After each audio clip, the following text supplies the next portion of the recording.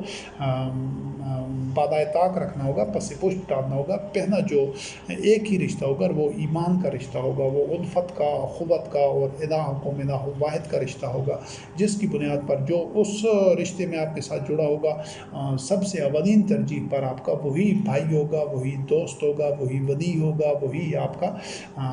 ایک مومن اور آپ کا ایثار کرنے والا ساتھی ہوگا۔ اور جب ابراہیم خلیل اللہ علیہ السلام، ہمارے دادا نے اپنی قوم سے کہا کہ ہم تم سے بھی برات اختیار کرتے ہیں، کیونکہ وہ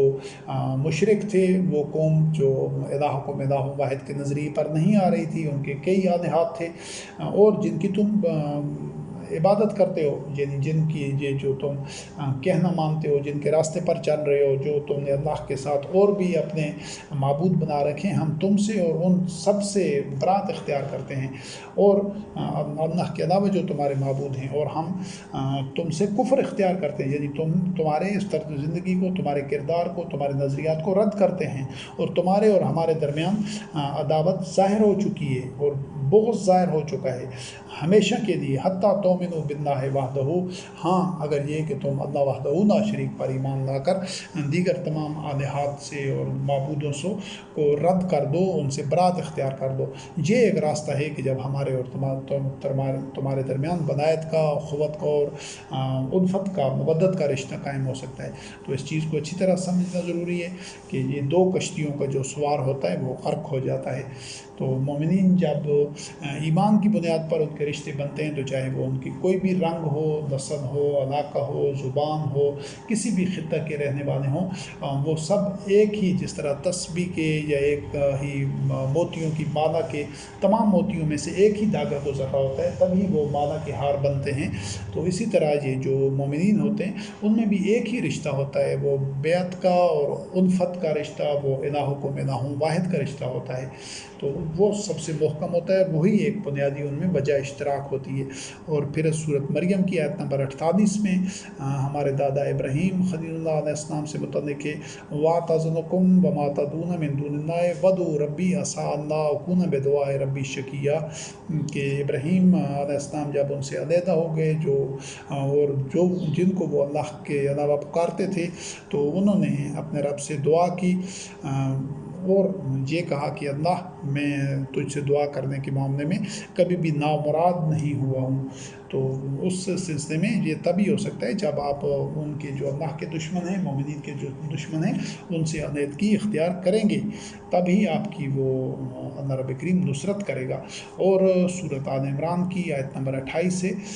جس میں اللہ رب کریم نے فرمایا لا يتخذ المؤمنون الكافرین اولیاء من دون المؤمنین ومن یفعل ذلک فلیس من اللہ فی شیء الا ان تتقوا منہ تقیٰ ویحذرکم اللہ نفسہ وإلی اللہ المصیر، کہ مومنین کبھی بھی کفار کو اپنا ولی اور سرپرست اور دوست نہیں بنا سکتے مومنین کو چھوڑ کر، یعنی مومنین کی دوستیاں، ولایت، سرپرستی اور اخوت، الفت اور سارے جو یارانے اور رشتے ہوتے ہیں وہ مومنین کے ساتھ ہی ہوتے ہیں، اور جو ایسا کرے گا تو فلیس من اللہ فی شیء، اللہ کا اس کے ساتھ کوئی تعلق ہی نہیں ہے، کوئی اللہ رب کریم کا اس کے ساتھ معاملہ ہی نہیں ہے۔ تو یہ اتنا بڑا اور اتنا بھاری جرم ہے کہ جس جرم کے ارتکاب کرنے سے اللہ رب العزت کے ساتھ تعلق ہی ختم ہو جاتا ہے۔ پھر جو بندہ اگر اس کے اللہ کے دشمنوں کے ساتھ، کافروں کے ساتھ، منافقوں کے ساتھ، مشرکوں کے ساتھ اس کے وہ تعلقات اور دوستیاں اور ولایت کے رشتے اور یارانے اور ہم نوالا و ہم پیالہ ہیں، تو پھر وہ بشک دین کے شعائر پر کاربند ہو، مناسک پر ہو، انفاق کر رہا ہو، بڑا صادق ہو، صاحب کردار ہو، فحاشی نہ کرتا ہو، حلال حرام کی پابندی کرتا ہو، نماز روزے کا پابند ہو، اور دیگر وضاقتہ کے معاملات میں، تقویٰ میں، ہر چیز میں وہ ایک بہت اس کا ایک اچھا کردار ہو اور اچھا ٹریک ریکارڈ ہو، اس کے باوجود اس کا اللہ رب کریم کے سے تعلق ہی ختم ہو جائے گا اگر اس نے کفار سے، اللہ کے دشمنوں کے ساتھ کوئی ولایت کا رشتہ رکھا ہوا ہے۔ یہ اتنا بڑا جرم ہے کہ وہ آپ کی ساری نیکیوں کو، ساری عبادات کو، سارے کردار کو، سارے جو ایمان کا ضام ہے یا دعویٰ ہے، سب کو وہ ملٹیپلائی بائی 0 کر دے گا، اس کو سب کو 0 سے ضرب دے دے گا، اور آپ کا اللہ رب العزت سے تعلق ہی ختم ہو جائے گا۔ تو اس کو ہلکا نہیں لینا اور اس کو سمجھنا ہے۔ ہاں، اگر کوئی ایسی صورتحال ہو کہ آپ نے یہ مخالفین سے، اللہ کے دشمن سے اپنا بچاؤ کرنا ہے، تو عبوری دور میں، ہنگامی اوقات میں، یا کسی خاص وقت کے لیے، ایک ٹرانزیشنل پیریڈ کے لیے آپ ان سے بچاؤ کا کوئی راستہ اختیار کر سکتے ہیں، لیکن وہ مستقل نوعیت کا نہیں ہو سکتا۔ وہ ایک وقتی طور پر ایمرجنسی صورتحال سے آپ نے اپنے آپ کو بچانا ہے، تو اس صورت میں آپ بچاؤ کا راستہ اختیار کر سکتے ہیں کہ کوئی ایسی حکمت عملی یا ایسا طریقہ کار کہ آپ ایک دور رس مقاصد کو اور ایک بڑے مقصد کو سامنے رکھتے ہوئے وقتی طور پر ان کفار کے ساتھ کوئی ایسا معاملہ کریں تاکہ آپ اس صورتحال سے نکلنے کے لیے، تاکہ آپ اس صورتحال سے نکل جائیں اور واضح طور پر ان کی وہ دوستیوں سے، ہر چیز سے آپ بے نیاز ہو جائیں، آپ کو ان کی ضرورت نہ پڑے۔ سورۃ البقرہ کی آیت نمبر 221 سے وَلَا تَنكِحُوا الْمُشْرِكَاتِ حَتَّىٰ يُؤْمِنَ، کہ مشرک خواتین سے مومن مرد نکاح نہیں کر سکتا، اسی طرح جو مومن خواتین ہیں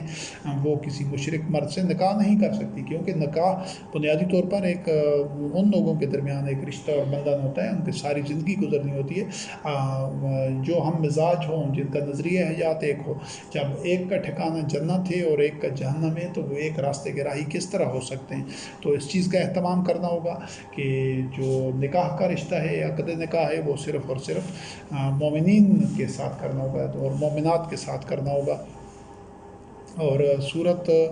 عنکبوت کی آیت نمبر 8 ہے جس میں اللہ رب کریم نے والدین سے متعلق فرمایا وَإِن جَاهَدَاكَ لِتُشْرِكَ بِي مَا